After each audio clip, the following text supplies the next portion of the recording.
दक्षिण पूर्व मध्य रेलवे के वैगन रिपेयर शॉप में स्वच्छता अभियान 4.0 में वेस्ट मटेरियल ले कई आकृति तैयार करेगी हवे। स्क्रैप आइटम में तैयार 10-11 आकृति की प्रदर्शनी लगाएगी हवे। ये जानकारी देवत हुए एडीआरएम बजरंग अग्रवाल बताई हवे कि WRS कॉलोनी स्थित रेलवे वैगन रिपेयरिंग वर्कशॉप में लोहा के गणेश जी की मूर्ति, लाल किला आदि बनाएगी हवे। ये जम्मू आकृति प्लेट्स, नट्स, बोल्ट जोन फेंके योग्य रही सवै एकले उमनहा आकृति बनाए हैं।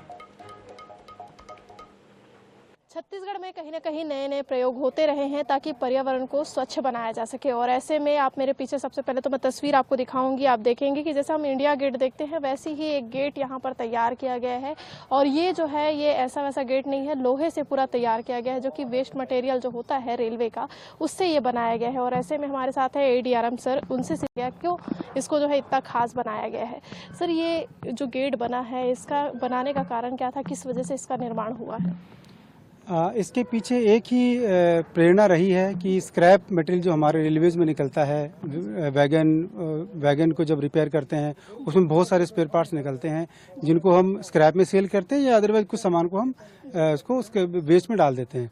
तो हमारे एक कर्मचारी के द्वारा ये सोचा गया कि क्यों न इस वेस्ट को हम यूज़ करके एक अच्छा एक प्रतीक स्मारक बनाएं, जिससे कि बाकी लोगों को प्रेरणा मिले कि स्क्रैप को भी यूज़ करके हम इसका यूजफुल या फिर एक प्रेरणादायक स्रोत बना सकते हैं। बस यही प्रेरणा रही। यहाँ के कारीगरों द्वारा किया गया है और ऐसे में इन कारीगरों का क्या कुछ कहना, सीधे उनसे भी चर्चा करते हैं। सर, ये जो गेट हमारे लिए बना हुआ है इसका क्या कुछ खास है? गेट की अगर बात करेंगे सर तो क्या कुछ खास है? ये गेट जो है आप देख रहे हैं एक EM पैड जैसा दिखता है, वो मालगाड़ी का ट्रॉली में लगता है, वो काफ़ी मात्रा में निकलता है। तो उसको लेके बेसिक हम लोगों ने सोचा कि इससे क्या बेहतर बन सकता है। तो एक अच्छी खासी टीम रेल के अधिकारियों ने दी थी मुझे कि कुछ बेहतर बनाया जाए करके। और हमारे यहाँ साल भर के लिए बच्चे सीखने आते हैं ट्रेनिंग में, BTC ट्रेनिंग सेंटर में। उनको मालगाड़ी के काम के अलावा और भी कुछ चीज़ें सिखाने का मेन मकसद है। तो उस उद्देश्य से हम काम कर रहे थे और एक अच्छी कलाकृति फिर तैयार हो गई। सर, इसमें कितना लोहा, जो टन लोहा है वो उपयोग किया गया और कितने दिनों का समय इस पे लगा था? ये लगभग 20 टन के आसपास लोहा लगा और करीबन 6 महीने का समय लगा।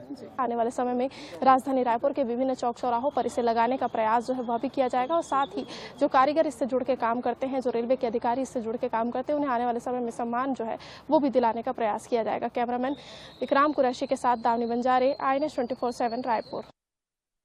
जैसा कि आप सब लोग जानते हैं, भारतीय रेल स्वच्छता के क्षेत्र में अग्रसर रही है। अपने कार्यालय, अपने परिसर को साफ रखना हमारे सभी कर्मचारियों का एक प्रथम लक्ष्य रहता है, अपने आउटपुट को देने के साथ साथ। और हम ये भी देखते हैं कि जो स्क्रैप मटेरियल निकल रहा है, जैसे आप पीछे देख रहे हैं गणपति की मूर्ति बनाई गई, कितनी खूबसूरत मूर्ति, जो इसका उदाहरण आपके सामने ही है, इसका साक्षात को प्रमाण की जरूरत नहीं है। इसके अलावा और भी चीज़ें बनाई गई हैं। हमारे PP आर्ट में कुछ ऐसे मॉडल बनाए गए हैं जिनको देख के हमारे यहाँ के स्टाफ उससे जो आगे जो काम करते हैं, वर्कशॉप में एक्टिविटीज़ करते हैं, उसके बारे में सीखते हैं। ऐसे भी जो स्क्रैप के पार्ट्स निकलते हैं उसको हम इसमें एग्जीबिशन में लगाते हैं और उसको यूज़ करते हैं फॉर ट्रेनिंग पर्पजेज ऑल्सो।